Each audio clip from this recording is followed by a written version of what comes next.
हरे कृष्णा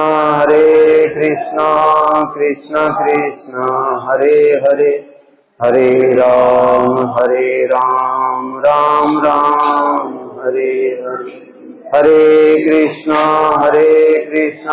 कृष्ण कृष्ण हरे हरे, हरे राम राम राम हरे।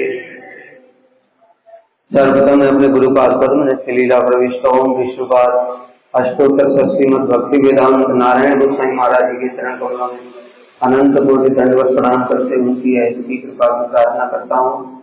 तत्पश्चात उपस्थित समस्त वैष्णवी को यथायोग्य प्रणाम करता हूँ। हम लोग आज श्री शिक्षाष्टक श्रवण करेंगे।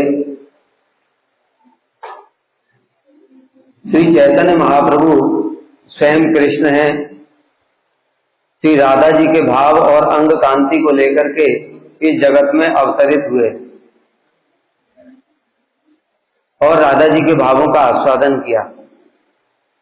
स्वयं उन्होंने किसी ग्रंथ की रचना नहीं की, किंतु अपने परिकरों के माध्यम से सारे तत्व और सारे रस विचार को जगत में प्रकाशित किया। और उन्होंने जो शिक्षाएं दी अलग अलग समय पर, जैसे श्री रूप शिक्षा, श्री रूप गोस्वामी ने उनकी उसी शिक्षाओं को श्री भक्ति रसामृत सिंधु और अन्य अन्य ग्रंथों में प्रकाशित किया। श्री सनातन शिक्षा, श्री सनातन गोस्वामी ने उनको बृहद भागवतामृति और हरि भक्ति विलास इत्यादि ग्रंथों में प्रकाशित किया। इसी प्रकार से श्री चैतन्य महाप्रभु एक समय भावाविष्ट हो गए और उसके पश्चात में उनको थोड़ा बाह्य आवेश हुआ। उस समय उन्होंने भक्तों को कुछ उपदेश प्रदान किए। ये उपदेश ही शिक्षाष्टक के रूप में श्री रूप गोस्वामी ने संकलन किया। ये उपदेश श्री चैतन्य महाप्रभु के हैं, किंतु श्री रूप गोस्वामी ने उनको श्लोक रूप में निरूपण किया है। इसलिए यह जो शिक्षाष्टक है ये साधारण नहीं है। क्यों? क्योंकि स्वयं भगवान श्री कृष्ण ही ये शिक्षा दे रहे हैं। हमारे जैसे बद्ध जीवों को अपनी प्राप्ति के लिए भगवान जो उपाय बताते हैं वही भागवत धर्म है। जो भागवत में हम लोग 18,000 श्लोक पढ़ते हैं जो वेद व्यास जी ने लिखे हैं, वो क्या है? ये वही भागवता प्रोक्ता उपाय आत्मलब्ध है अंजः पुंसाम अविदुषाम विद्य भागवतान हितान। भगवान ने अपने मुख से अपनी प्राप्ति के लिए बद्ध जीवों को जो उपाय बताया है वही भागवत धर्म। तो वो जो 18,000 श्लोक हैं, अगर उनके सार रूप में कहा जाए तो वही भगवान कृष्ण ही कलयुग में श्री चैतन्य महाप्रभु के रूप में आए और उन्होंने स्वयं ही वही भागवत धर्म को खुद बताया है। इसलिए शिक्षाष्टक बहुत से लोग सोचते हैं ये तो साधारण ग्रंथ है, किंतु ये साधारण ग्रंथ नहीं है। जो भागवत के 18,000 श्लोक है उसका भी ये सार है। इन 8 श्लोकों में ही श्री चैतन्य महाप्रभु ने भागवत धर्म का निरूपण किया है और उसी को श्री रूप गोस्वामी ने फिर शिक्षाष्टक के रूप में संकलन किया। और जो अष्टयाम साधन भी बताए जाते हैं, वो अष्टयाम साधन ये एक एक श्लोक में एक एक साधन है। श्री रूप गोस्वामी ने श्री भक्ति रसामृत सिंधु में वर्णन किया है।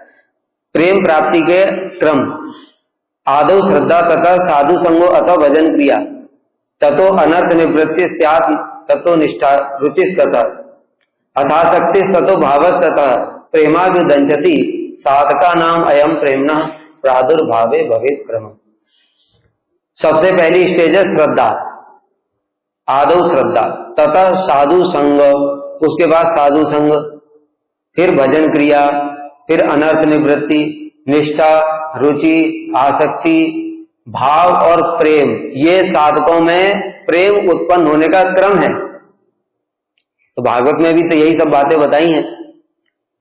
इसलिए ये जो 8 श्लोक हैं, ये 8 श्लोक एक एक लेवल है। श्रद्धा, साधु संग, भजन क्रिया, जैसे चेतो दर्पण मार्जन, ये पहला श्लोक श्रद्धा को निरूपण करता है। फिर साधु संग को निरूपण करता है द्वितीय श्लोक। ऐसे करके एक एक श्लोक एक एक स्टेज को निरूपण करता है। इसलिए बताया ये 8 श्लोक केवल देखने में छोटे लग रहे हैं, किंतु इनमें दागर में सागर के समान सब कुछ भरा हुआ है। सारा संबंध, अविधेय प्रयोजन, सब कुछ इसके अंदर में विराजमान है। हम लोग सुनते हैं पहला श्लोक, चेतो दर्पण मार्जनम भव महादावाग्न निर्वापणम श्रेया कैरव चंद्रिका वितरणम विद्या वधु जीवनम आनंदाम्बुदि वर्धनम प्रतिपदम पूर्णामृतास्वादनम सर्वात्म स्नपनम परम विजयते श्री कृष्ण संकीर्तनम। यहां पर नाम संकीर्तन की महिमा बताई गई है और ये भक्ति की पहली स्टेज है श्रद्धा। श्रद्धा होगी तभी नाम संकीर्तन करेगा, श्रद्धा ही नहीं होगी तो नाम करेगा ही क्यों। जगत के लोगों को हम लोग इतना नाम की महिमा बताते हैं, उनकी श्रद्धा ही नहीं है तो वो नाम करते ही नहीं। नाम से सस्ता, सरल और बिल्कुल जिसमें कहते हैं एफर्टलेस, अन्य कोई भक्ति का या किस संसार में भी कोई साधन ऐसा नहीं है। देखो जगत का कोई भी साधन हम लोग विचार करके देखो, हम लोग पढ़ाई करते हैं, कुछ लोग बिजनेस करते हैं, कुछ लोग और भी कुछ करते हैं, खेती इत्यादि करते हैं, सब में देखो जरा साधन बताओ क्या है। किसी को भी देख लो, जो पढ़ाई करते हैं उनका साधन देखो, स्कूल जाना पड़ता है शुरू से ही, LKG UKG से शुरू होता है और वो खत्म नहीं होता है बिल्कुल भी, जब तक graduation, post graduation, engineering, medical कुछ तो कर लिया तब भी खत्म नहीं होता है वो। ये हमारा साधन है। और कितने दिन पढ़ाई करनी पड़ती है? 20 साल तक, 8 घंटे, 10 घंटे, 12, मिनिमम 8 घंटे तो पढ़ना ही पड़ेगा। इतना कठोर साधन है। स्कूल जाओ, फिर वहां से लाओ, होमवर्क लेकर के आओ, फिर घर में बैठकर भी करो, तो ये उसके बाद पैसे भी दो, किताब, कॉपी, स्कूल की फीस, ये इतना सारा पैसा खर्च करना, फिर मेहनत इतनी करना, ये हमारा साधन है। जो बिजनेस करते हैं उनका साधन देखा है, उनका तो और भी है, उनका तो कोई टाइम ही नहीं है। और उसके बाद उसमें कितनी सारी समस्या होती है। मार्केट अभी डाउन है, रिसेशन आ गया, बिजनेस ठप पड़ गया, हार्ट अटैक पड़ जाता। खेती में देखो, गर्मी में जाकर के धूप में किसान बेचारा लगा, इतनी मेहनत किया, इस आशा से मेहनत किया कि पानी बरसेगा, पानी नहीं बरसा, सारी मेहनत जीरो। अब जरा इन सब जितने भी साधन है, और भी जिसके दिमाग में जो कुछ भी साधन आ सकता है वो विचार करके देखो। इसके बाद में हरि नाम के विचार करके देखो, हरे कृष्ण, क्या साधन हुआ बताओ, क्या मेहनत लगी, क्या किया ऐसे बोलने से। और इसलिए इसमें यहां पर कहते हैं, जो दूसरे श्लोक में बताएंगे कि भगवान ने अपनी सारी शक्ति भी हरि नाम में संचरित कर दी, और उसके लिए न देश नियमस तस्मिन् न काल नियमस तथा न उच्छेष्टादो निषेधो अस्ति हरे नाम निलुब्ध। देश, घड़ी, काल, पात्र, शुद्धि, अशुद्धि, पवित्रता, अपवित्रता, कोई भी विचार भी नहीं रखा। ऐसा सिंपल साधन है, फिर भी लोग क्यों नहीं कर रहे हैं? क्योंकि श्रद्धा ही नहीं। ये जो खेती करते हैं क्यों करते हैं?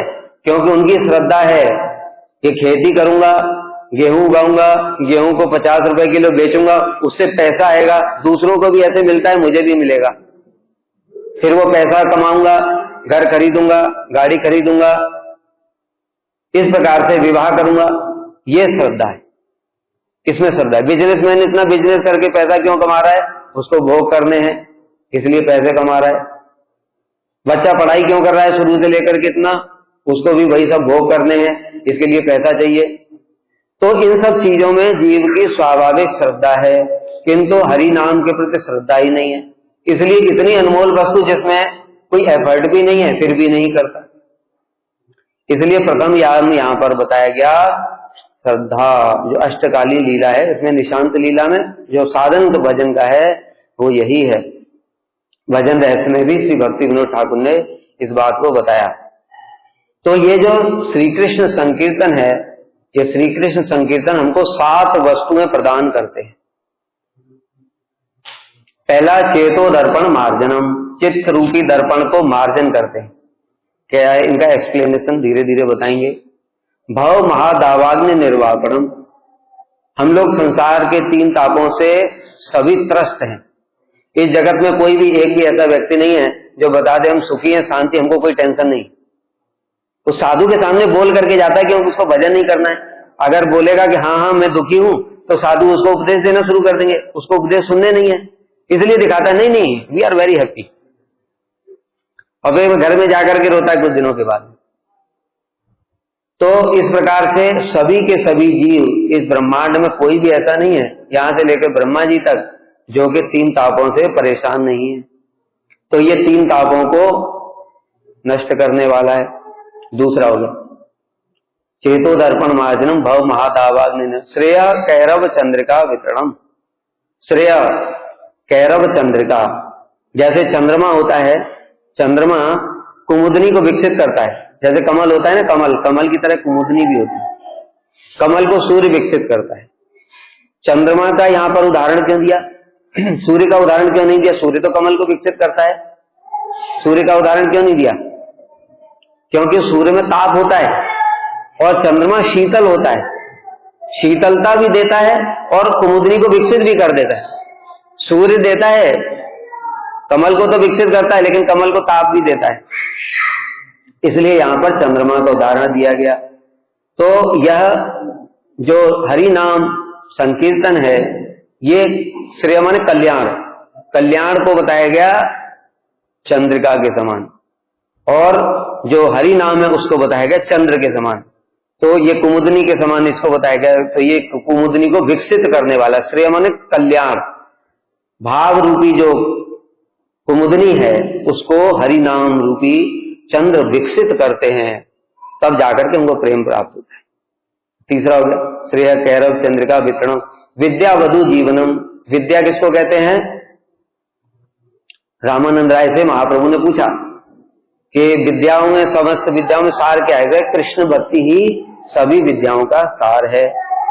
तो कृष्ण भक्ति रूपी विद्या उसको जीवन स्वरूप है, यानी हरि नाम ही स्वयं कृष्ण है, क्योंकि कृष्ण ही जो कृष्ण भक्ति रूपी विद्या है। कृष्ण भक्ति कौन है? स्वरूप शक्ति की हिलादनी वृत्ति।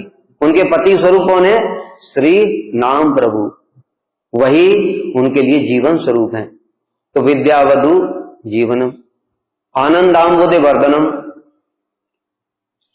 पहले तो ताप नष्ट होंगे तब तो आनंद होगा। कोई व्यक्ति बहुत कष्ट में पड़ा हुआ है, उसको आनंद कैसे होगा? उसको सामने कुछ खाने की भी चीज ले जाओगे तो उसको अच्छा नहीं लगेगा, कि पहले ये किसी तरीके से कष्ट को मिटाओ। तो इसलिए पहले ही बताया जो 3 ताप है, भव महादावाग्नि निर्वापणम, 3 तापों को दूर करेगा। उसके बाद में आनंदाम्बुदे वर्धनम, आनंद रूपी समुद्र को वर्धन करेगा, बढ़ाएगा। प्रतिक्षण प्रतिपदम, प्रतिक्षण वर्धित होता जाएगा वो आनंद रूपी समुद्र। पूर्णामृता स्वादनम, और पूर्ण आस्वादन प्रदान करेगा। वह महापूर्णामृता सर्वात्म स्नपन, और अंदर बाहर सब प्रकार से पवित्र कर देगा। ये भी क्यों बताया? एक एक बात के बताएंगे अभी, ये सब एक एक इसका तात्पर्य क्या है। परम विजय से श्री कृष्ण संकीर्तनम, ऐसे श्री कृष्ण संकीर्तन की विजय हो। देखो यहां पर भी एक और भी बड़ी विशेष बात है, श्री कृष्ण संकीर्तन कहा गया। यद्यपि कलयुग का युग धर्म है नाम संकीर्तन, तो बहुत से लोग ऐसे करके कीर्तन करते, श्रीमन नारायण नारायण हरि हरि, ये भी तो नाम है। तो कहते हम तो ये नाम जब करेंगे, या कोई और दूसरा भी है, भगवान के तो नाम है, राम कृष्ण है ग्रीव, बहुत सारे और भी नाम है भगवान के। तो यहां पर देखो कृष्ण क्या कह रहे हैं, इसलिए ये बात समझनी पड़ेगी कि हाँ भाई तुम कर सकते हो कुछ भी। कलयुग का युग धर्म भी नाम संकीर्तन है, इसमें कोई संदेह नहीं है। आपकी जो इच्छा हो, जीव स्वतंत्र है, कुछ भी कर सकता है। किंतु कृष्ण क्या कहते हैं, ये मुख्य बात है। टीचर है एक जो क्लास में हमको पढ़ा रहा है, वो कहता है तुम ये वाली बुक पढ़ो। तुमने वो वाली बुक छोड़ करके सीबीएसई की मान लो कोई बुक है, उसको छोड़ करके तुम एनसीईआरटी की बुक खरीद ला, उससे बहुत अच्छी। या फिर कोई यूपी बोर्ड की बुक खरीद लाए, वो भी उससे अच्छी है, वो तुम पढ़ रहे हो, लेकिन उसको पढ़ने से क्या पास हो सकते हो? क्यों? हाँ भाई हम तो पढ़ रहे हैं, हमको नॉलेज तो इतनी हो गई है, क्यों नहीं पास हो सकते? क्योंकि जो सिलेबस है, जो बनाया है जिसने, उसके अनुसार चलोगे तभी पास हो। इसी प्रकार से हमको कृष्ण को प्राप्त करना है, और कृष्ण जो कहते हैं उनकी बात मानते नहीं, हम अपने मन से काम करते हैं, तो भला फिर कृष्ण की प्राप्ति कैसे होगी? इसलिए जो कृष्ण बोलते हैं उसको ही पालन करना पड़ेगा एज इट इज, अपनी टीका नहीं चलेगी। जगत में भी ऐसा ही होता है, लेकिन भक्ति में ऐसा नहीं मानते लोग, अरे हम तो अपने हिसाब से करेंगे, नाम तो नाम है, हम भागवत पढ़ेंगे, पुराण पढ़ेंगे, क्या ये वेद व्यास जी ने नहीं लिखा? इस प्रकार से पुतर करते हैं। सब लिखा है वेद व्यास जी ने, किंतु वेद व्यास जी ने अंत में ये भी तो दिखाया कि भागवत के अतिरिक्त उनके मन को भी कहीं शांति नहीं मिली, ये भी तो दिखाया। इस बात को नहीं देखते, इसलिए श्री कृष्ण संकीर्तन ही करना पड़ेगा। श्री कृष्ण संकीर्तन का मतलब क्या? श्री माने श्रीमती राधा रानी, ठीक है। ऐसे लक्ष्मी नारायण सीता राम, पहले शक्ति आती है, उसके बाद में शक्तिमान आती। उसी प्रकार श्री कृष्ण, कृष्ण तो हैं, उनके पहले श्री हैं, श्री माने राधा जी, उनकी शक्ति है राधा जी। राधा जी के साथ में कृष्ण का संकीर्तन करना पड़ेगा। और वो राधा जी के साथ कृष्ण का संकीर्तन क्या है? यही हरे कृष्ण कृष्ण कृष्ण हरे हरे, हरे राम राम राम हरे। परम विजय थे, यही जो नाम संकीर्तन है इसी की परम विजय होगी। देखो इस प्रैक्टिकल भी बात देखो, कलयुग में देखो 4 संप्रदाय तो पहले से ही हैं, सृष्टि के प्रारंभ से है। श्री ब्रह्म रुद्र सनक, श्री संप्रदाय लक्ष्मी देवी से, ब्रह्म संप्रदाय ब्रह्मा जी से, रुद्र संप्रदाय शिव जी से, सनक संप्रदाय चतुर्सेन से, चारों सृष्टि के प्रारंभ से ही। लेकिन अभी इस समय देखो चारों संप्रदाय में से कौन से नाम संकीर्तन सब जगह चल रहा है? देश विदेश में कोई नारायण का नाम ले रहे हैं क्या? सब जगह हरे कृष्ण महामंत्र ही चल रहा है, क्योंकि महाप्रभु स्वयं कृष्ण है। उन्होंने बताया परम विजय थे, जो श्री कृष्ण संकीर्तन है उसी की ही परम विजय होगी, इसलिए यही नाम लेना पड़ेगा। एक और भी कारण बताते हैं, श्रील भक्ति विनोद ठाकुर ही बताते हैं। नवदीप धाम महात्म्य में बड़ा सुंदर वर्णन किया उन्होंने कि देखो कलयुग में नवदीप धाम की बड़ी महिमा है, तो क्या और धामों की महिमा नहीं है? क्यों नहीं है? अरे धाम तो चिन्ह में होता है, उसकी महिमा कभी कम नहीं हो सकती। वृंदावन धाम, ब्रज धाम, क्या इसकी महिमा क्या कम हो जाएगी कलयुग में? क्या कलयुग के प्रभाव से धाम की महिमा कम हो जाएगी? कलयुग क्या धाम को स्पर्श कर सकता है? कभी नहीं स्पर्श कर सकता है। कलयुग क्या कोई भी वस्तु, यहां तक कि जब बताओ हम लोग भजन साधन कर रहे हैं, हम लोग धाम को स्पर्श नहीं कर पा रहे, तो कलयुग क्या स्पर्श करेगा? इसलिए धाम की शक्ति कभी भी कम नहीं होती। ब्रज धाम, द्वारका धाम, मथुरा धाम और भी जो जगन्नाथपुरी धाम, ये सब धाम है। भगवान जहां पर रहते हैं उसको धाम कहते हैं। तीर्थों की शक्ति जरूर कम हो जाती है कलयुग के प्रभाव से, लेकिन धाम की शक्ति कभी कम नहीं होती। तो फिर नवदीप धाम को ही क्यों बताया कि नवदीप धाम में जाकर ही जीवों का उद्धार होगा, उनको भक्ति प्राप्त होगी? कहते धाम की महिमा तो कम नहीं हुई ब्रज की और अन्य अन्य धामों की, किंतु जो जीव हैं हमारे जैसे जो जन्म ले रहे हैं ना, वो इतने पापी हैं कि वो धाम ब्रज धाम विचार करते हैं। ब्रज धाम विचार करते हैं कि ये कितना अपराध किया है। पापी भी छोड़ो, अपराधी भी हैं, पापी भी हैं, इसलिए ब्रज धाम अब अपनी शक्ति को प्रकाशित नहीं करेंगे। उनकी शक्ति तो उतनी है, अगर हम कह देते उनकी शक्ति कम हो गई तो ये अपराध हो जाएगा। भगवान की शक्ति कभी कम नहीं हो सकती, कोई जड़ वस्तु नहीं है, वो चिन्मय है। तो इसलिए जो धाम है उनकी शक्ति उतनी है, लेकिन हमारे जैसे जीव जो हैं इतने अपराध करें, अब धाम ब्रज धाम प्रकाशित ही नहीं करेंगे, कृष्ण नाम उनके ऊपर में कृपा करेंगे ही नहीं। इसलिए महाप्रभु का धाम वो ऐसा है, इतना कृपा औदार्य में, इसलिए बताएं 2 लीलाओं में भगवान कृष्ण प्रकाशित हो रहे हैं, एक औदार्य लीला, एक माधुर्य लीला। ब्रज में माधुर्य लीला है और दूसरा नवदीप में औदार्य लीला है। तो इसी प्रकार से यहाँ पर नाम भी समझो कि अन्य जो नाम है उनमें भी शक्ति है, लेकिन जैसे कोई एक बीमार व्यक्ति हो जिसको थोड़ा सा बुखार हो, तो हल्का सा टेम्परेचर आया, अब उसको हम थोड़ा सा 150 mg का पैरासीटामोल देंगे तो भी काम चल जाएगा, बुखार ठीक हो जाएगा। अभी कोई थोड़ा और ज्यादा बीमार हो गया, 3 दिन से बुखार है, टेम्परेचर भी उसको 102 हो गया है, अब उसके लिए कम से कम 650 mg तो देना पड़ेगा, और वो भी 5 दिन तक देना पड़ेगा। 3 टाइम खाओ, सुबह दोपहर शाम, 5 दिन तक। ये कोर्स है, वायरल हुआ है, तब ठीक होगा। अभी किसी को बहुत ज्यादा टाइफाइड भी है, बुखार भी है, बहुत ज्यादा है, अब उसको क्या करना पड़ेगा? अब उसको टैबलेट से भी काम नहीं चलेगा, इंजेक्शन देना पड़ेगा। तो यहां पर देखा जा रहा है कि फीवर एक ही है, लेकिन जैसे जैसे फीवर की इंटेंसिटी बढ़ रही है उसी प्रकार से डोज की इंटेंसिटी भी बढ़ रही है। तो इसी प्रकार से भगवान के नाम की शक्ति कम नहीं है। नारायण, राम, ये सब नामों में शक्ति कम नहीं। विष्णु नाम में शक्ति कैसे कम हो सकती है? नाम तो नाम ही है, भगवान की शक्ति सब समय उतनी है, किंतु डोज जो है वो मैटर करती है। अभी जो बहुत ज्यादा बुखार है टाइफाइड से होकर के वो 150 mg का 10 बार भी खाएगा ना तब भी कुछ नहीं होगा, उसको इंजेक्शन ही लगाना पड़ेगा 1500 mg का। इसी प्रकार से जो नाम है उन नामों में भी तारतम्य होता है। कैसे? पद्म पुराण में बताया, राम रामेति रामेति रमे रामे मनोरमे सहस नाम नाम वितुल्यम राम नाम वराने। शिव जी पार्वती देवी से कह रहे हैं, हे देवी, एक राम नाम 1000 विष्णु नाम के बराबर है। तो मतलब क्या? विष्णु नाम से राम नाम की शक्ति ज्यादा है, राम नाम की जो डोज है वो पावरफुल है। फिर उसके बाद में बताया ब्रह्मांड पुराण में, सहस्र नाम नाम पुण्य नाम त्रिरावृत्यात् यत्फलम एकावृत्यात् कृष्ण से नाम एकम तत्प्रयच्छति। कोई विष्णु का नाम 3000 बार लेगा और एक कृष्ण नाम लेगा, वो बराबर है। अर्थात कृष्ण नाम की जो पोटेंसी है वो 3000 विष्णु नाम के बराबर है, यानी 3 राम नाम के। तो 1000 विष्णु नाम इक्वल टू 3 राम नाम, 1 राम नाम, और 3 राम नाम इक्वल टू 1 कृष्ण नाम। अब कृष्णचंद्र जी स्वयं कहते हैं, मम नाम शतैनेव राधा नाम सदुत्तमम यह स्मरेत तो सदा राधाम न जाने तस्य किम फलम। मेरा नाम जो कोई 100 बार लेगा और राधा जी का 1 बार नाम लेगा तो वो 100 नाम से भी राधा जी का 1 नाम बराबर है। इसलिए राधा जी का नाम जो है कृष्ण के 100 नाम के बराबर है।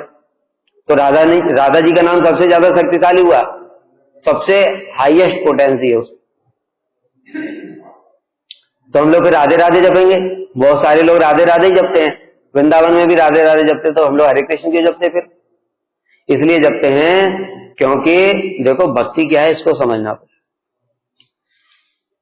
भक्ति गुरु जी को प्रिय है मिठाई और हम उनको लेकर के पहुंच गए खट्टा, ये सेवा हुई? क्यों नहीं हुई?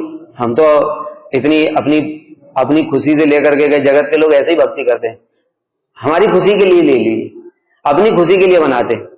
गुरु जी को थोड़ा कोलेस्ट्रॉल बढ़ गया, बीपी है, और वो और तेल मसाला पूरा मिर्च मसाला डाल करके लेकर के, गुरु हमारी खुशी के लिए थोड़ा सा खा लीजिए। अब बताओ भैया, तुम्हारी खुशी भक्ति है कि गुरु जी की खुशी भक्ति है? ये विचार करना पड़ेगा। इसलिए भक्ति क्या है? भक्ति है सेव्य की खुशी। तो हमारी सेव्य हैं श्रीमती राधा रानी, मदीशा नाथत्ते ब्रज विपिन चंद्रम ब्रजबनेश्वरी मन नाथत्ते। हमारी इष्ट है राधा जी, तो हम राधा जी का नाम लें उससे हमको खुशी होगी, ये भक्ति नहीं है। हम कौन सा नाम लें जिससे राधा जी को खुशी हो, वो भक्ति है। राधा जी की संतुष्टि ही हमारी भक्ति है। राधा जी को क्या नाम प्रिय? अपना नाम प्रिय नहीं है। राधा जी कृष्ण कृष्ण नाम सुनती हैं, उनकी सभी सखियां उनके नाम में, उनके कान में कृष्ण कृष्ण नाम सुनाती हैं। तो राधा जी को प्रिय कृष्ण का नाम। अगर हम खाली राधे राधे करेंगे तो राधा जी को अच्छा नहीं लगेगा, क्योंकि उनको कृष्ण का नाम प्रिय है। अब कृष्ण को प्रसन्न करना है तो कृष्ण को राधा जी का नाम प्रिय है, अब क्या करेंगे? इसलिए श्री चैतन्य महाप्रभु दोनों को मिलित स्वरूप है, वो जानते हैं सब कुछ, हमको अपना दिमाग लगाने की जरूरत नहीं है। महाप्रभु स्वयं कृष्ण हैं और राधा जी के भाव और अंग कांति को लेकर के जगत में आए। इसलिए महाप्रभु ने कहा ये मंत्र जपो, और स्वयं जप करके दिखाया। ऐसा अवतार भाई कोई नहीं हुआ। किसी भी अवतार में नारायण को देखो, वहां पर बैकुंठ में ऐसे शयन करते हैं, लक्ष्मी जी चरण दबाती रहती हैं, इधर से कोई चामर डुला रहा है, कोई पंखा कर रहा है। कृष्ण बंसी बजाते रहते हैं, कभी सखाओं के साथ लीला कर रहे हैं, कभी वात्सल्य की लीला कर रहे हैं, कभी मधुर लीला कर रहे हैं, सब समय आनंद में डूबे रहते हैं। भजन साधन उनको पता भी है कुछ? उनका सारा दुनिया उनका भजन करती है, उनको क्या भजन साधन पता है? लेकिन वही कृष्ण महाप्रभु के रूप में आते हैं और जीवों को शिक्षा देने के लिए, जीवों के प्रति करुणा करके, महावदान्य। इसलिए स्वयं अपना ही मंत्र जप करके खुद दिखा रहे हैं जीवों को कि अरे भाई देखो, ये जो महामंत्र है इसी से कलयुग में तुम लोगों का उद्धार होगा और कोई उपाय नहीं है। इसलिए श्री चैतन्य महाप्रभु ने स्वयं हरे कृष्ण महामंत्र का जप करके दिखाया। इसलिए हम लोगों को अपनी टीका लगाने की जरूरत नहीं है, हम उनसे ज्यादा तो बुद्धिमान नहीं है, हम कृष्ण से भी ज्यादा बुद्धिमान है क्या? तो कृष्ण स्वयं जप करके दिखा रहे हैं कि मैं हरे कृष्ण महामंत्र जप कर रहा हूं, इसलिए तुम लोग भी यही जप करो। तो यह परम विजयते श्री कृष्ण संकीर्तनम, इस प्रकार से श्री कृष्ण संकीर्तन की विजय हो। अब यहां पर हम लोग सुनते हैं एक एक करके। सबसे पहले जो नाम है वो नाम के प्रभाव से क्या होता है कलयुग के जीवों के लिए। पहले तो बताया कृष्ण वर्णम त्रिषा कृष्णम सांगो पांगास्त्र पार्षदम यज्ञ संकीर्तन प्राय यजंत ही सुमेधसः। कृष्ण वर्णम, जो कृष्ण इन दोनों वर्ण का सब समय उच्चारण करते हैं श्री चैतन्य महाप्रभु। त्रिषा, त्रिषा माने अंग कांति, अकृष्णम, कृष्ण माने श्याम, अकृष्ण माने गौर, जिनकी अंग कांति गौर वर्ण की है। सांगो पांगास्त्र पार्षदम, जो अपने अंग उपांग पार्षद इत्यादि को साथ में लेकर के आए हैं। उनके अंग, अंग किसको कहते हैं? जो हमारे शरीर से जुड़े हुए बिल्कुल डायरेक्ट अंग। तो कृष्ण हैं, उनके अंग कौन है? जो कृष्ण तत्व विष्णु तत्व है वही उनके अंग है। श्री नित्यानंद प्रभु, श्री अद्वैताचार्य, ये उनके अंग है। उपांग कहते हैं उप अंग, जो अंग के भी अंग होते हैं, जैसे श्रीवास पंडित जी इत्यादि। ये नित्यानंद प्रभु के अनुगत्य में, अद्वैताचार्य प्रभु के अनुगत्य में ये रहते हैं, इसलिए उपांग हो गए। और पार्षद लोग गदाधर पंडित, षड गोस्वामी, ये सब उनके पार्षद हैं। तो ये सब लेको अंग उपांग अस्त्र, और अस्त्र उनका है श्री हरिनाम संकीर्तन। ये हरिनाम संकीर्तन ये उनका अस्त्र है। यज्ञ संकीर्तन प्राय यजंत ही सुमेधसा। इस प्रकार से जो सुमेधसा बुद्धिमान व्यक्ति हैं वो संकीर्तन यज्ञ के द्वारा उनकी पूजा करते हैं। किनकी? श्री चैतन्य महाप्रभु की। तो श्री चैतन्य महाप्रभु ने स्वयं ये नाम संकीर्तन यज्ञ को प्रचार किया है। और उसमें भी विशेष रूप से ये जो हरे कृष्ण महामंत्र हमने बताया, क्यों इसको ही लिया महाप्रभु ने? क्योंकि पहली बात तो ये है कि इस मंत्र में ये सबसे हैवीएस्ट डोज है, जो कि हमारे जैसे अपराधी महापापी लोगों के लिए यही काम करेगी। छोटी मोटी डोज काम नहीं करेगी। अजामिल जैसे होते ना तो नारायण नाम भी काम कर जाता है, उसका पाप ही था केवल, अपराध ही नहीं था कोई, तो इसलिए उसके ऊपर में नारायण नाम भी काम कर गया और नारायण नाम से भी उसकी रक्षा हो गई। लेकिन हम लोग महापापी महाअपराधी हैं, इसलिए कलयुग में देखो चारों तरफ कैसे कैसे बातें सुनने को मिलती। ऐसी जगह क्यों जन्म लिया हमने? अगर अच्छे कर्म किए होते तो सतयुग में जन्म होता, त्रेता द्वापर, जहां पर सब लोग सात्विक होते थे। लेकिन यहां पर सभी चारों तरफ पाप, व्यभिचार, हिंसा, चारों तरफ लड़ाई झगड़े, बस यही सब सुनने को ही मिलता है। इससे ही पता चलता है कि हमारी स्थिति क्या है। इसलिए महाप्रभु ने सबसे पावरफुल डोज इंजेक्शन दे करके गए, हरे कृष्ण महामंत्र। दूसरा एक और भी चीज है, ये जो महामंत्र है ये सर्वोत्तम वस्तु को भी प्रदान करता है। परम विजयते श्री कृष्ण संकीर्तन का ये भी मतलब है। देखो, जो नारायण नाम है उस नारायण नाम को जप करके हम केवल वैकुंठ तक ही जा सकते हैं। राम जी का नाम जप करके हम अयोध्या तक ही जा सकते हैं। और ऊपर जो ऐश्वर्य भाव वाले नाम है श्री कृष्ण के, जैसे द्वारकाधीश, मथुरानाथ, ये सब भी कृष्ण के नाम। इनको जप करके भी हम वहां तक ही जा सकते हैं, किंतु ब्रज भक्ति हमको प्राप्त नहीं होगी। ये जो श्री कृष्ण नाम है संकीर्तन है, मतलब हरे कृष्ण महामंत्र, इसमें जो राधा जी का नाम है और कृष्ण का दोनों का एक साथ नाम है वो है मधुर रस का। इसलिए इस नाम के द्वारा सर्वोत्तम वस्तु, ये भी है परम विजय, सर्वोत्तम वस्तु जो मंजरी भाव देने के लिए श्री चैतन्य महाप्रभु आए, उसको जययुक्त। ऐसे नाम प्रभु जययुक्त हैं जो कि उस भाव को प्रदान करने वाले, सर्वोत्तम भाव, इससे ऊपर कोई और भाव नहीं।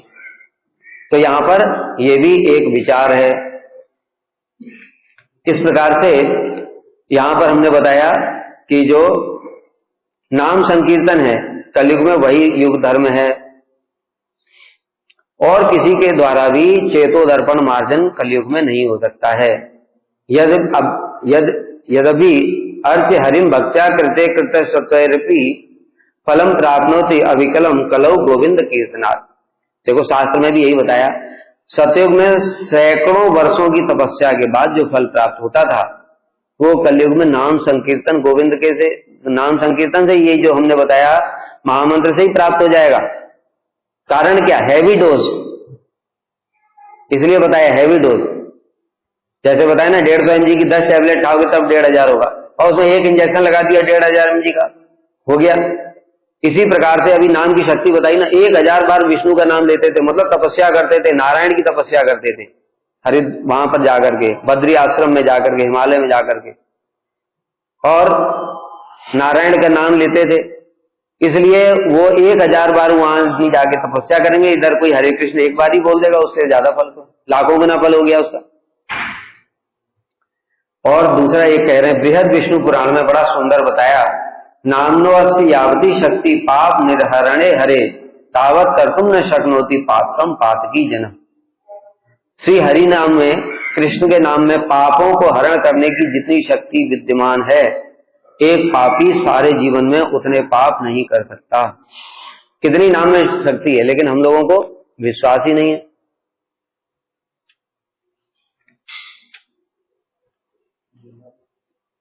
और कलयुग में तपस्या, ध्यान इत्यादि ये सब काम नहीं करेगा। क्यों? क्योंकि कृते यध्यायतो विष्णु त्रेतायाम यजतो मुखी द्वापरे परिचर्यायाम कलौ तदहि कीर्तना। सतयुग में तपस्या होती थी, लेकिन तपस्या के लिए लाखों लाखों साल निकल जाते थे, तब जाकर के मन स्थिर होता था। तपस्या होती मन से स्थिर, मन और इंद्रियों को स्थिर करना पड़ता है। कलयुग में बता दो किसी का भी मन स्थिर हो। जो योग करते हैं ना, जो योग करते हैं उनको जाकर के पूछो कितनी देर योग करते हो भाई? तुम आधे घंटे। उसमें क्या मन स्थिर हो गया तुम्हारा? मोबाइल की चिंता नहीं आई, जॉब की चिंता नहीं आई, बिजनेस की चिंता नहीं आई, कुछ नहीं आया। खाली बैठ करके, हाँ ये हो सकता है बॉडी थोड़ी ऑक्सीजन का फ्लो हुआ प्रॉपर, तो बॉडी फ्रेश लग रही है, और वो सोच रहा है मैंने योग कर लिया। अरे योग करने में हजारों हजारों साल बीत जाते हैं, तब भी योग सिद्ध नहीं होता है। सौबरी ऋषि 10,000 साल तक पानी के नीचे रहे तो उनका योग सिद्ध नहीं हुआ, तुम्हारा 10 मिनट में हो गया। विश्वामित्र ने 60,000 साल तपस्या की, उनकी तपस्या सिद्ध नहीं हुई, हमारा 60 मिनट में भी हो गया। बड़े आश्चर्य की बात है भाई, तुम सब विश्वामित्र से ही बड़े हो, तो एक आध स्वर्ग बना करके दिखाओ जरा, तब पता चलेगा कि विश्वामित्र के बराबर पहुंच गए। कुछ भी नहीं कर सकता कलयुग का जी, लेकिन अभिमान विश्वामित्र से बहुत ज्यादा है। तब एक अभिमान ही है जो तुम्हारा विश्वामित्र से ज्यादा हो सकता है, बाकी कुछ नहीं हो सकता। तो इसलिए भाई सत्ययुग में जो तपस्या होती थी, कलयुग के जीवों की संभव ही नहीं है। तपस्या करने बैठो, देखो सर कथा सुन रहे ना, आधे घंटे के अंदर सबके घुटने टेढ़े मेढ़े इधर उधर होने शुरू हो गए, गर्दन 10 बार ऊपर नीचे कर ली। क्यों? सबके बैक पेन है, घुटने खराब है, हो गई होगा। क्या तपस्या करोगे? तपस्या तो ऐसे होती थी हिरण्यकश्यप की तरह, 1 मिनट कोई करके दिखा दे तो फिर उसको हम इनाम देंगे। कैसे की थी तपस्या पता है? एक पैर के एक अंगूठे पे खड़े होकर के, पैर का ये अंगूठा है ना, ये इसके ऊपर खड़ा हो गया था वो, और दूसरा पैर ऊपर कर लिया, और केवल पूरा वजन एक अंगूठे के, पैर के एक अंगूठे के ऊपर, और उसके बाद दोनों हाथ ऊपर, दोनों सिर भी ऐसे ऊपर, और ऐसे करके उसने तपस्या की थी। 1 मिनट खड़े होकर के दिखाओ खाली, तब पता चलेगा तपस्या क्या होती है। और ऐसे करके उसने देवताओं के दिव्य वर्षों तक, 100 दिव्य वर्षों तक तपस्या की, हजारों हजारों साल तक, न भूतो न भविष्य थी, ये तपस्या होती है। ऐसे करके दिखाओ। तो इसलिए सतयुग की तपस्या कलयुग में संभव ही नहीं है। त्रेतायाम यजतो मुखई, त्रेता युग में यज्ञ होते थे, कलयुग में यज्ञ भी संभव नहीं है। क्यों? यज्ञ के लिए बहुत सारी कंडीशन होती है। पहली बात तो है यज्ञ के लिए सामग्री शुद्ध होनी चाहिए।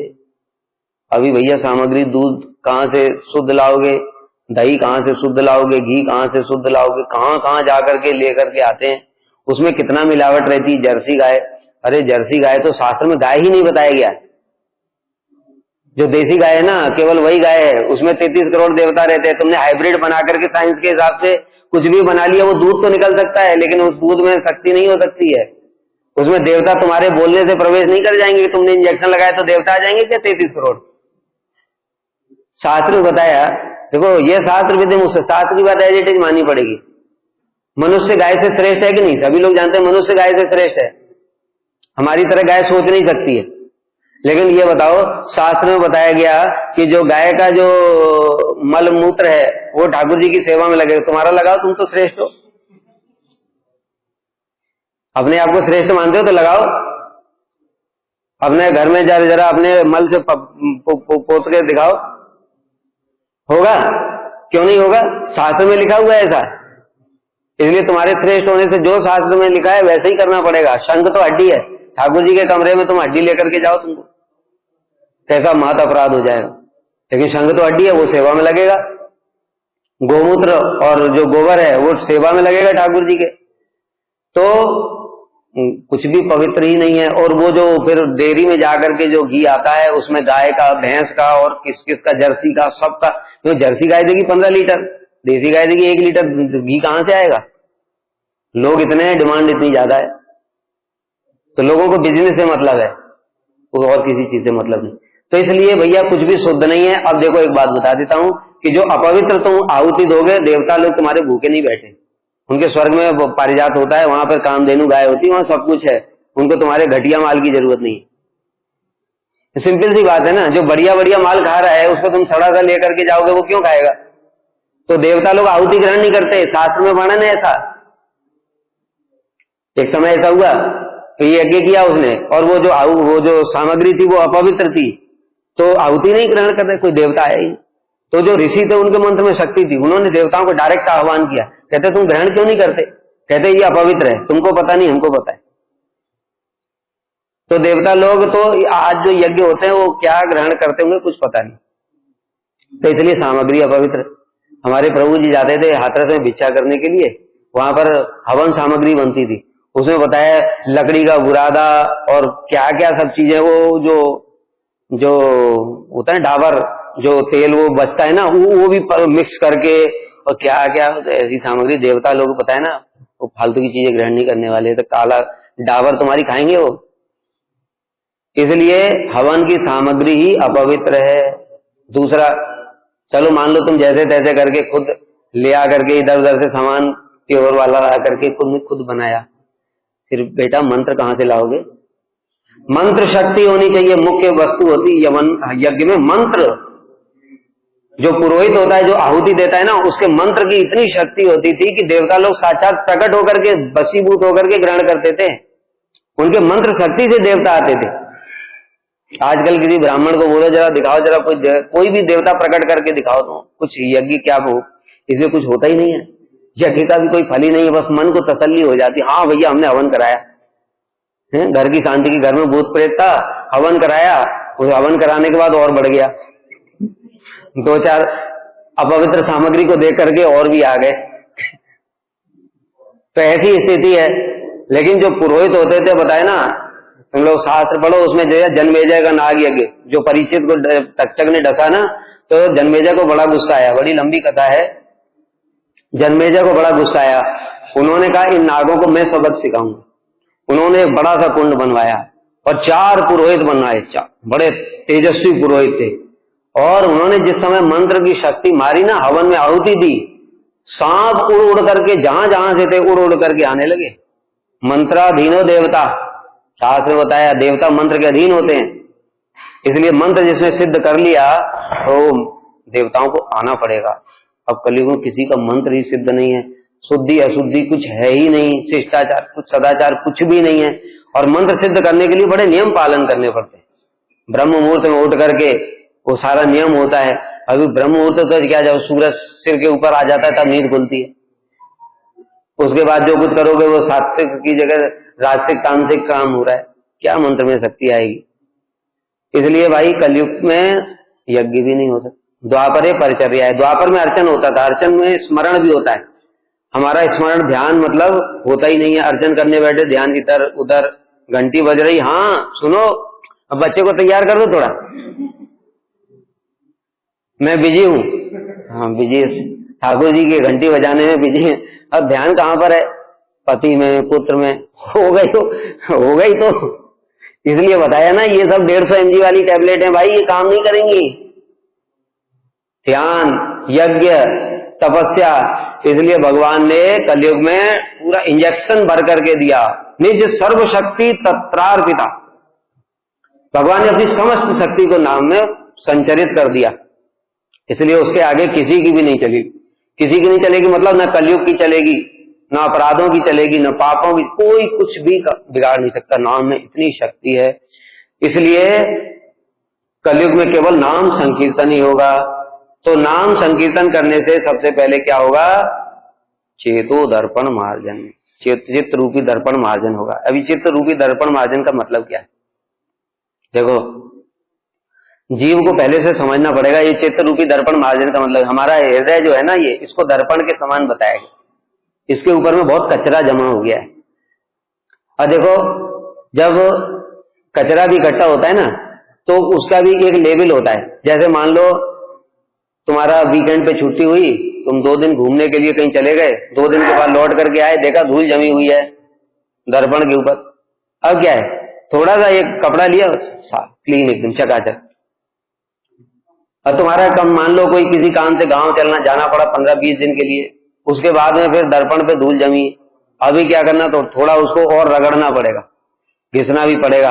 अगर बीच में कहीं पानी आ गया, वो उसकी बौछारें भी मिट्टी के साथ में आई ना, तो फिर अच्छे से साफ करना पड़ेगा। मेहनत बहुत लगेगी ना।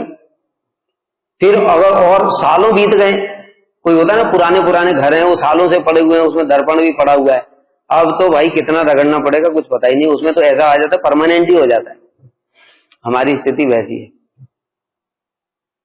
हमारा जो आत्मा है ना, आत्मा के ऊपर में जो मिट्टी जम रही है, वो कब से जम रही है पता है कुछ? किसी को पता है? हम कब से यहां पर आए हुए जगत में? कितने अनंत जन्मों से काम, क्रोध, मोह, लोभ, मद, मात्सर्य, हिंसा, द्वेष, ईर्ष्या, ये जो मिट्टी है ना, ये एक से एक इनके भी बताया ना लेवल है, और ये सब के सब हमारे दर्पण के ऊपर में जमे हुए हैं। अब इतना भयंकर धूल हो गई अनंत काल से। तटस्थ स्थान में जीव प्रकट होता है। कृष्ण बहिर्मुख होकर के जैसे ही उसने भोग की इच्छा करी, माया ने उसको पकड़ लिया, पकड़ करके उसको ये शरीर दे दिया। अब ये शरीर से हम अनंत काल से ऐसे पशु बने, 84 लाख योनियों में घूमे, फिर मनुष्य बने। हमको ऐसे समझ में नहीं आ रहा है, दूसरे मनुष्यों को देखते रहो जरा, पाकिस्तान के लोगों को देखो जरा, मतलब केवल इंडिया का नाम ही कहीं अगर सुनने हो तो आग से जलने लगते हैं। भाई ऐसा क्या कर दिया हमने? होता है कि नहीं होता है? क्यों हो रहा है भाई ऐसा? मतलब इतना द्वेष भरा है। अब ये सोचो कि हम भी उसमें उसी में से किसी जन्म में ऐसे ही थे कि नहीं? तो वो सब हमारे अंदर में अनंत काल से है। ईर्ष्या, द्वेष, हिंसा, काम, क्रोध, मोह, लोभ। जो हम कामी लोगों की कथाएं पढ़ते हैं ना, जो अखबारों में आया करती हैं, इसने ऐसा कर दिया, ऐसा कर दिया, ये कर दिया, वो हमने भी सब किया है। इसलिए तो साफ नहीं हो रहा है, नहीं तो अब तक साफ नहीं हो जाता। इतना बड़ा भगवान ने इंजेक्शन भी दिया, हरे कृष्ण महामंत्र, इतना इंजेक्शन रोज लगा रहे, तब भी कुछ नहीं हो रहा है। क्यों? क्योंकि डिजीज बहुत पुरानी है। इसलिए चेतो दर्पण मार्जन इतना ज्यादा उसमें भरा हुआ है, इतना ज्यादा भर गया है कि अब सफाई करते करते हमको बहुत जन्म बीते जा रहे हैं। इसलिए धीरे धीरे दूर नहीं हो रहे हैं, लेकिन ऐसे ही करते रहेंगे तो धीरे धीरे दूर भी होगा, और कोई उपाय भी नहीं। तो जो हरि नाम है, हरि नाम करने से धीरे धीरे क्या होगा? ये काम, क्रोध, मोह, लोभ, मद, मात्सर्य इत्यादि ये सब दूर होना शुरू होंगे। अन्य किसी उपाय से किंतु नहीं हो सकता। ये शास्त्र में बताया है कि जैसे जो कर्म ज्ञान योग इत्यादि का आश्रय लेंगे, उनके ये सब रोग दूर नहीं हो सकते। शास्त्र में बताया, यमादिवीर योग पथई काम लोभ हतो मुहु मुकुंद सेव्या यद्दत तथा आत्मा न शाम्यति। काम, क्रोध, लोभ इत्यादि रिपुओं के वशीभूत अशांत मन जिस प्रकार मुकुंद की सेवा से वशीभूत होता है, उतना नियम अष्टांग योग इत्यादि के द्वारा वशीभूत नहीं होता। अच्छा, अगर तो समझ में कुछ आया? नहीं आया ना? तो उदाहरण से समझो, ठीक है? एक एक उदाहरण ले लेते हैं। कोई कहता है योग के द्वारा काम, क्रोध, मोह, लोभ दूर हो जाते हैं, जो चेतो दर्पण मार्जन हो जाएगा, ठीक है। सौबरी ऋषि क्या कर रहे थे भाई? सौबरी ऋषि क्या कर रहे थे? हम शास्त्र के प्रमाण लेते, प्रैक्टिकल। सौबरी ऋषि योग ही कर रहे थे, पानी के नीचे बैठना। इस समय किसी के अंदर में इतनी शक्ति है जो आधे घंटे पानी के नीचे बैठ जाए जाकर के। जो रामदेव जी हैं वो बड़ा योग सिखाते हैं, उनको बोलो जरा पानी के अंदर नीचे बैठ करके दिखाओ 1 घंटा। वो 10,000 साल तक बैठे थे, इतना बड़ा योगी थे वो। और 10,000 साल के पश्चात में उन्होंने एक मछली को केवल, मतलब समझ में भी नहीं आएगा, मछली काम क्रीड़ा कर रही है उसको समझ में भी नहीं आएगा, उतना देखने से हृदय में काम जागृत हो गया। भाई ऐसे योग का क्या रहा तुम्हारा, बिल्कुल बेकार ही रहा ना। इससे बढ़िया तो तुम पानी के बाहर ही बैठे रहते तो अच्छा था, क्योंकि वो तो रिजल्ट तो 0 ही रहा। इतना मेहनत भी किया लेकिन लाभ तो कुछ हुआ नहीं। और 50 शादियां करी, मतलब इतना और तो काम बढ़ ही गया फालतू में। इसलिए कहते हैं कि योग के द्वारा कभी भी काम क्रोध मोह लोभ को वशीभूत नहीं किया जा सकता। अच्छा, तो तपस्या के द्वारा वशीभूत कर लेंगे। एक उदाहरण दिया ना विश्वामित्र का। विश्वामित्र जी 60,000 साल तपस्या करी और अभी तो आंखें बंद ही हैं। देखो कैसे काम वशीभूत हो जाता है तपस्या के द्वारा। आंखें बंद हैं, खाली पायल की छन छन छन छन सुनाई, उसी में हृदय भी छन छन छन छन करने लग गया। अभी तो देखा ही नहीं, देखा तो फिर शादी कर ली, फिर तो छोड़ ही नहीं पाए। ऐसा काम, मतलब जैसा था लेकर के गए थे जंगल में तपस्या करने के लिए, जैसा था एज इट इज आज भी है। इसलिए शास्त्र में बड़ा सुंदर एक श्लोक बताया, प्रायश्चित्तानि चीर्णानि नारायण परांमुख न निष्पुनन्ति राजेंद्र सुरा कुंभम इवापगा। भक्त लोगों को ये सब सीखना भी चाहिए भाई। खाली सुन करके चले जाओगे कुछ नहीं होगा। चेतो दर्पण मार्जन करने के लिए सब सीखो, याद करो, याद करके इनको अपने ऊपर तो अप्लाई करना पड़ेगा ना। याद ही नहीं करेंगे, कुछ आए बैठे चले गए तो कैसे काम चलेगा। इसलिए सब समझना पड़ेगा। कितना सुंदर उदाहरण दिया साथ, प्रायश्चित नारायण परांग मुख, जो नारायण से विमुख है, नारायण से विमुख होकर के कुछ प्रायश्चित कर, मान लो उसने कोई पाप कर दिया और उसका प्रायश्चित करने के लिए गया, वो योग कर रहा है, तपस्या कर रहा है, कर्म कर, कुछ भी कर रहा है, न निष्पुनन्ति, उसका चित्त कभी शुद्ध नहीं हो सकता। उदाहरण देते हैं, जैसे एक घड़ा है, घड़े में तुमने शराब भर लिया, शराब भर के ऊपर से ढक्कन को कर दिया बंद। अब उसको बाद में गंगा जल में डुबाओ तुम, गंगा जल तो पवित्र है, इससे घड़ा पवित्र हो जाएगा, बाहर निकाल लिया, पवित्र हुआ? क्यों नहीं हुआ? गंगा जल तो पवित्र है। फिर दोबारा डुबाया, ऐसे तुम 1,00,000 बार डुबाओ तो भी पवित्र होगा? क्यों नहीं पवित्र हो रहा है भाई?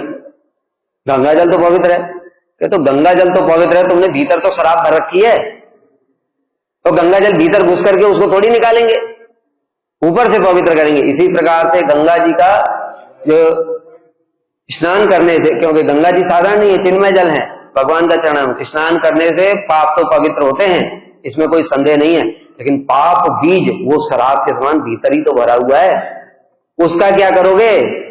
जो पाप करने की वासनाएं हैं, इसलिए बताया कि इनके अंदर में तपस्या करते रहे, लेकिन काम का जो बीज था वो तो वैसा का वैसा ही है, वो तो नष्ट ही नहीं हुआ। सौबरी का, विश्वामित्र का, हिरण्यकशिपु का, एक पैर के अंगूठे पर खड़ा हो गए, वहां तपस्या की, न भूतो न भविष्यति, लेकिन अंदर में तो वही है। प्रहलाद को देखते ही क्रोधित हो जाता है, अरे इतना अच्छा बेटा कहां मिलेगा? मतलब लोग तपस्या करते तब भी नहीं मिलता, उसको देखकर ही क्रोध आ जाता है। क्यों? इसने तपस्या करके शुद्ध हुआ? संभव ही नहीं है। इसलिए शास्त्र में जो बातें बताई ऐसे नहीं कुछ भी लिख दिया गया। अपनी आंखों से देख लो ना, अपनी आंखों से देख लो। जो बहुत सारे शराब पीते थे, जुआ खेलते थे, अवैध स्त्रीधन करते थे, उनको देखो जो भक्ति में आए तो कैसे हो गए। क्योंकि हमने तो तुलसीदास वाल्मीकि को नहीं देखा, हमने इनको नहीं देखा। अरे यहां मठ में ही देख लो, कितने लोग आते तो हमारे आसपास ही, तो जो शराब पीते थे, जुआ खेलते थे, क्या क्या नहीं करते थे, अभी सब छोड़ करके बैठे हुए हैं। भक्ति के अलावा और कोई भी चीज, जब वो नौकरी कर रहे थे, व्यापार कर रहे थे, पैसा कमा रहे थे, तो क्या शुद्ध हो रहा था? और बढ़ता जा रहा था, और बढ़ता जा रहा, और बढ़ता जा रहा। इसलिए शास्त्र में बताया कि केवल मात्र न निष्पुन सुरा कुंभम इवावगा, केवल मात्र जो भगवान का भजन करेगा हरि नाम करने से ही। हरि नाम से क्या होता है कि जो पाप है, पाप मुख्य नहीं है, तुमने पाप किया वो मुख्य नहीं, पाप का बीज मुख्य है। वो बार बार करा रहा है, उसको तो नष्ट करना पड़ेगा ना। उसको ना कोई कर्म नष्ट कर सकता है, न योग नष्ट कर सकता है, न तपस्या नष्ट, कुछ नहीं नष्ट। वो केवल हरि नाम। हरि नाम क्यों नष्ट कर सकते हैं? क्योंकि नाम स्वयं कृष्ण है, तपस्या कृष्ण नहीं है। और कृष्ण जब भीतर में प्रवेश किया, सुनताम स्वकथा कृष्ण पुण्य श्रवण कीर्तना हृदय अंतस्थो यवद्राणी विद्नोत सुहितताम। जब भगवान देखते हैं कोई मेरी कथा सुन रहा है, मेरा नाम कर रहा है, तो भगवान कान के माध्यम से उसके हृदय में प्रवेश कर जाते हैं। और हृदय में देख कितना गंदा है, ये मेरे बैठने के लिए थोड़ी है, तो क्या करूं, निकल जाऊं बाहर? नहीं नहीं, ये तो मुझे पुकारा, निकलूं भी नहीं, निकल भी नहीं सकता, बैठ भी नहीं सकता, तो क्या करूं, साफ करके बैठ जाता हूं। इसलिए भगवान खुद ही विद्नोत सुहित सताम, जैसे सुहृद होता है कोई, सुहृद मतलब अपना बंधु बांधव हमारे घर में आया, हमने कहा भाई मैं थोड़ा बिजी हूं, तुम बैठो चेयर पे। चेयर तो गंदी है, उसने देखा चेयर गंदी है, अब वो देखे इंतजार करेगा कि ये फिर काम छोड़ करके आएगा, फिर चेयर साफ करेगा तब बैठूंगा। अरे मेरा दोस्त है, खुद ही हाथ से साफ किया, झाड़ा, बैठ गया। इसी प्रकार से भगवान भी सुहृद हैं। वो देखते हैं कि ये मेरा नाम कर रहा है, गंदगी तो बहुत है इसके अंदर में, कोई बात नहीं, गंदगी है तो क्या हो गया, मैं खुद ही साफ कर दूंगा। इसलिए भगवान स्वयं विराजमान हो जाते हैं और भीतर में सब पूरा पाप बीज अविद्या सब कुछ नष्ट कर देते हैं। इस कारण से वो जो भक्त है वो शुद्ध हो जाता है, बाकी कोई भी शुद्ध नहीं होता है, बाकी किसी का काम दूर नहीं होता है। और कितने सारे उदाहरण थे, अभी काम का उदाहरण दिया ना, वो जो क्या बताया अभी, जो सौबरी ऋषि है, विश्वामित्र, इनका उदाहरण 60 हजार की तपस्या के बाद भी इनका काम दूर नहीं हुआ। और दूसरी ओर देखो बिलमंगल ठाकुर का, देखो वो भी तो वैश्या के संग में जाते थे, लेकिन जैसे ही भक्ति किया कहां से कहां चला गया कुछ पता ही नहीं चला। इतनी दीनता आ गई कि वो वैश्या की भी स्तुति कर रहे हैं। हरिदास ठाकुर की लीला में एक वैश्या का वर्णन आ रहा है, लक्ष्य हीरा वैश्या, उसके हृदय का काम कहां चला गया, जल करके भस्म हो गया, पाप भी सब कुछ जल गया उसका। और वो इतनी बड़ी वैष्णवी हो गई कि 3 लाख नाम करती है। देखो वैश्या से कहां, ये लोग तो कोई इस प्रकार से व्यभिचार भी नहीं करते थे, सौभरी और विश्वामित्र कोई व्यभिचार नहीं करते थे, वो तो वैश्या थी, और वो भी कलयुग में। ये लोग तो कितने पुराने सतयुग के हैं, सतयुग के लोग बड़े महातेजस्वी होते थे, ये तो कलयुग का प्राणी, इतना गिरा हुआ, ऊपर से व्यभिचार, वैश्या। और हरि नाम के प्रभाव से परम वैष्णवी, इतनी बड़ी वैष्णवी हो गई कि बड़े बड़े साधु लोग उसके दर्शन के लिए आते थे। चेतो दर्पण मार्जन हुआ कि नहीं हुआ? बाकी किसी के द्वारा भी ऐसे चित्त मार्जित नहीं हो सकता। नैष्कर्म्य अच्युत भाव वर्जितम न शोभते ज्ञानम अमलम निरंजनम कुतः पुनः शाश्वत अभद्रम ईश्वरे न चार्जितम कर्म यदप्य कारणम। निर्मल ज्ञान से जो मोक्ष प्राप्त होता है, यदि वह भी भगवान की भक्ति से रहित हो तो उसकी शोभा नहीं होती। तो फिर काम में कर्म जो हम लोग करते हैं, कर्म इत्यादि, उसके द्वारा भगवान की भक्ति, तो उसके द्वारा चित्त कैसे शुद्ध हो सकता है? कर्म के द्वारा तो चित्त शुद्ध होने के लिए बहुत अच्छा उदाहरण दिया है। कोई कहता है ना कि कर्म के द्वारा मैं कर्म करते हुए अपना काम क्रोध मोह लोभ को वशीभूत करूंगा, तो उसके लिए बताया वो कीचड़ से कीचड़ को धोना चाहता है। पैर में कीचड़ लग गया, अब तुमने कहा कहां धोऊं, देखा तो दूसरा एक नाली है उसमें कीचड़ है, उसमें तुम पैर लगा रहे हो, अब फिर और डबल कीचड़ हो गया। इस प्रकार से कर्म को धोना है। और ज्ञान योग तो हमने उदाहरण ही बता दिए। तो इसलिए अन्य किसी भी साधन के द्वारा चित्त शुद्ध नहीं हो सकता, केवल मात्र भगवान की भक्ति से ही चित्त शुद्ध होगा। नाता परम कर्म निबंधन चिंतनम मुमुचिताम तीर्थ पदान कीर्तनात् न यद पुनः कर्मसु सज्जते मनो रजस्तमोभ्याम कलिलम ततो अन्यथा। भागवत में बता रहे हैं, जो लोग इस संसार बंधन से मुक्त होना चाहते हैं, उनके लिए अपने चरणों के स्पर्श से तीर्थ को भी पवित्र कर देने वाले भगवान के नाम संकीर्तन से बढ़कर के अन्य कोई साधन है ही नहीं। सारे प्रायश्चित, जितने भी प्रायश्चित हम लोग जानते हैं ना, शास्त्र में लिखे हुए हैं, गौ का वध कर दिया गाय का तो ये प्रायश्चित है, ब्राह्मण की हत्या कर दी ये प्रायश्चित है। कहते सारे प्रायश्चितों का शिरोमणि एक प्रायश्चित है, नाम संकीर्तन। स्वयं श्री महाप्रभु की लीला में ऐसा वर्णन है। एक राजा था सुबुद्धि राय, वो सुबुद्धि राय हिंदू था, लेकिन मुसलमानों ने उसकी जाति ले ली, जाति भ्रष्ट कर दिया। जाति भ्रष्ट कर दिया। वो प्रायश्चित पूछने के लिए ब्राह्मणों के पास गया, कहते हैं कि घी को खौला करके पी लो। और घी को खौला करके पिएगा तो मर ही जाएगा ना। दूसरों के पास गया, कहते हैं लोहे को खौला करके पी लो। और जो भी प्रायश्चित बता रहे मतलब मर ही जाओ। अरे तो मरी गए तो फिर क्या प्रायश्चित रहा? अरे कोई कम से कम प्रायश्चित का फल तो कुछ होना है कि जीते जी कुछ और फिर करें। महाप्रभु के पास गया, महाप्रभु के चरणों में गिर पड़ा, कहता प्रभु मेरे लिए क्या प्रायश्चित? कहते नाम संकीर्तन, इससे बढ़कर के कोई प्रायश्चित नहीं। अभी उदाहरण दिया गंगा जी का ना, गंगा जी में जाकर के डुबकी मारोगे, कितनी भी डुबकी मारो प्रयाग में, बेटा ऊपर से तो शुद्ध हो गए, फिर लौट करके आए, फिर जितना घोटाला किया था वो फिर से आकर के घोटाला करना शुरू कर दिया। लेकिन नाम करने से बीज ही नष्ट हो जाएगा, इसलिए नाम ही सर्वोत्तम प्रायश्चित है। तो सुबुद्धि राय ने नाम संकीर्तन ही किया था। तो इस प्रकार से चित्त रूपी दर्पण को मार्जन करने के लिए केवल नाम संकीर्तन ही एकमात्र उपाय है।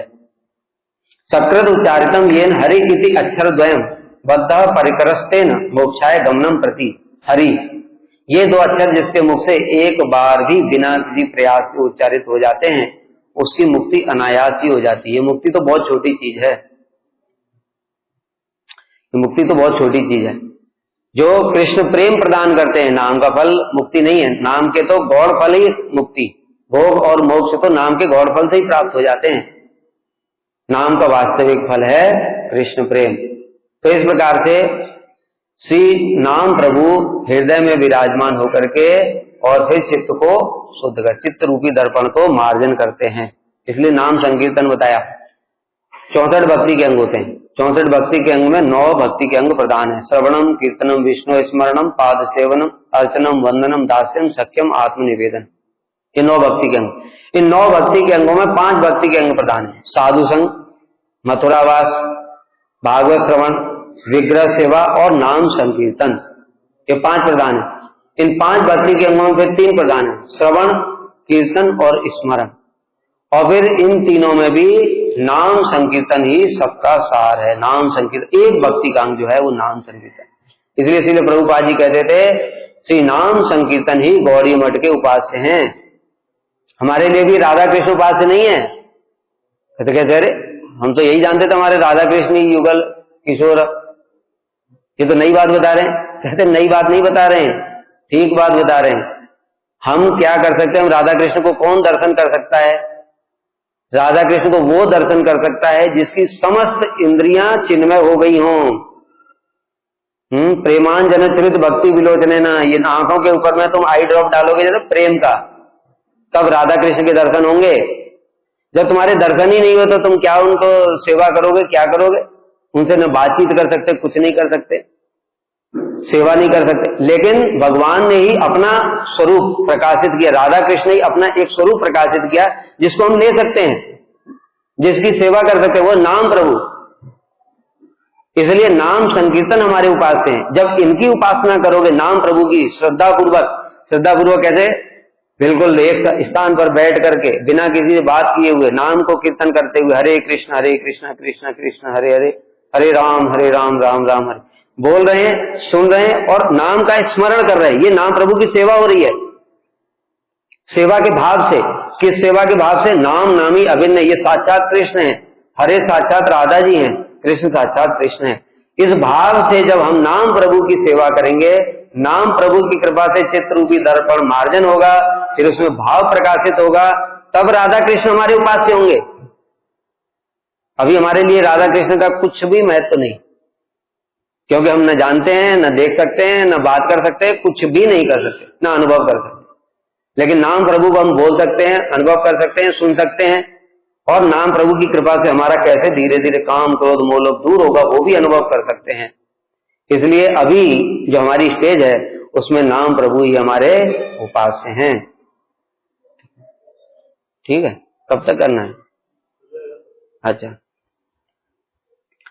तो चेतो दर्पण मार्जनम, चित्त रूपी दर्पण को इस प्रकार से जो मार्जन करने वाले हैं, यहां पर बता रहे हैं श्रेयसतिम भक्ति मुदस्सिते विभो क्लेश्यन्ति केवल बोध लब्धये तेषाम असौ क्लेशलेप शिष्यते नान्य देता स्थूल तुषावघातिना। ब्रह्मा जी स्वयं कह रहे हैं ये बात, हे प्रभु श्रेयसतिम, भक्तिम, भक्ति ही एकमात्र श्रेय कल्याण का उपाय। दो चीज होती है, एक श्रेय एक प्रेय। श्रेय होता है परमार्थिक और प्रेय होता है जागतिक। जागतिक जो कल्याण की वस्तु है, मतलब घर गाड़ी बंगला ये सब जगत के स्वर्ग ये सब मिल जाए, इस प्रेय। और श्रेय होता है परमार्थ, भक्ति, भगवान, साधु संग ये सब। तो श्रेय श्रुतिम जो भक्ति है, जो श्रेय परमार्थ कल्याण का जो उपाय है, उसको उदस्यते हुए उसको छोड़ करके क्लिश्यंते केवल बोध लब्धये, हरि नाम को छोड़ दिया, मैं ज्ञान प्राप्त करूंगा। गौतम बुद्ध की तरह लगे रहे 40 दिन तक ऐसे बैठे रहे, ज्ञान प्राप्त करूंगा, कुछ हुआ ही नहीं, कुछ हुआ ही नहीं 40 दिन के बाद। फिर उसके बाद में आ गए वापस, कहते कुछ नहीं है, ये तो भगवान जैसी कोई वस्तु नहीं होती, होती तो हमको तो दिखाई देती। अरे तुम्हारे 40 दिन में सौबरी दीदी को 10,000 साल में दिखाई नहीं दिए, विश्वामित्र को 60,000 साल में दिखाई नहीं दिए, तुमको तो 40 दिन में दिखाई दे जाएंगे। भगवान क्या ऐसे सस्ती वस्तु है क्या? ठेले पे मूंगफली बिकती जैसे कोई भी जाकर के खरीद लेगा क्या? तो इसलिए एक सिद्धांत प्रचारित कर दिया कि जगत में कोई भगवान जैसी वस्तु नहीं है, वेद शास्त्र फालतू की बातें हैं, सब कुछ शून्य से प्रकट हुआ है और शून्य में मिल जाएगा। मूर्खों को जरा ये पूछो कि कोई भी ऐसी जगत में जितने भी साइंटिस्ट हैं उन सबसे बताओ, कोई भी ऐसी वस्तु तुम निकाल करके दिखा दो जो मूल ओरिजिन है जिसका, उसका कोई भी साइज नहीं था और तुमने जो बनाया वस्तु उसका साइज हो, ऐसा एक ही वस्तु बता दो।